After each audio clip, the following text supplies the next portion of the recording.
Thank you very much, dear ministers and governors, dear distinguished guests.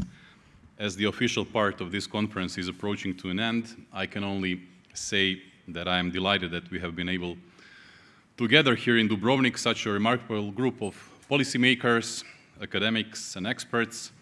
A special thanks, of course, goes to speakers and moderators who have been moderating these interesting panels here, who shared their insights, thoughts, and ideas, without which we would not be able to have such fruitful and inspiring discussions.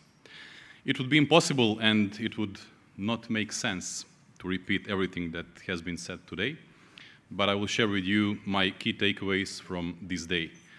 We have talked about, indeed, very topical and very pressing issues that have been affecting our policymaking over the past few years and are likely to continue to do so in the foreseeable future.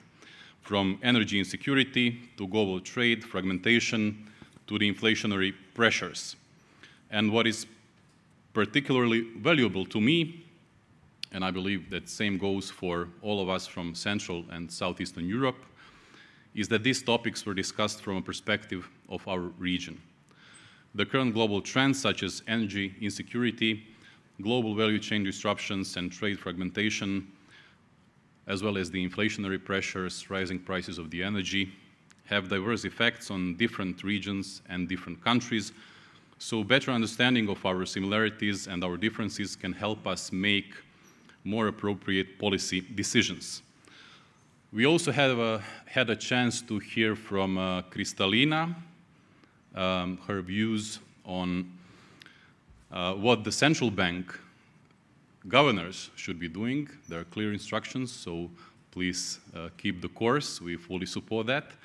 We also had a chance to hear from her what the fiscal policy responses should be and the total estimated subsidies when it comes to the energy, if I remember well, $5.6 billion in subsidies that we should gradually phase out. This is also something that we fully support.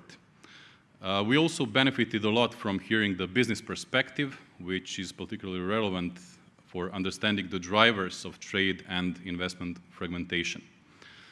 Finally, on top of policy discussions, I cannot close this event without making a special reference to Professor Lund's lecture. For us economists, it has been particularly interesting. Thank you very much for that. This was a rare opportunity also to hear your eye-opening perspective on the future of energy, which is particularly important. The research projects that are being developed today can have immense impact on our economies and our lives. This is without doubt. But to develop such projects from a level of scientific research to a level of commercial use, it will certainly take some time. Policymakers and businesses need to bridge this time by diversifying the energy mix, moving to greener energy sources, and by making energy use more efficient. At the same time, we should not underestimate the price of energy, as this will affect our economy's competitiveness. Hence, this is naturally the area which needs to be supported by governments, but also the international financial institutions. And we had the opportunity to hear firsthand from the Vice President of the EIB, Ms. Červinska, how EIB contributes to this goal and what are the challenges in this respect. In concluding, let me mention one name, one famous person from Dubrovnik. And I will not mention Benedikt Kotruljević, who has first described the double entry bookkeeping and whose name has always been mentioned in economics conferences in Dubrovnik. But let me mention our famous scientist born here, Ruđer Bošković.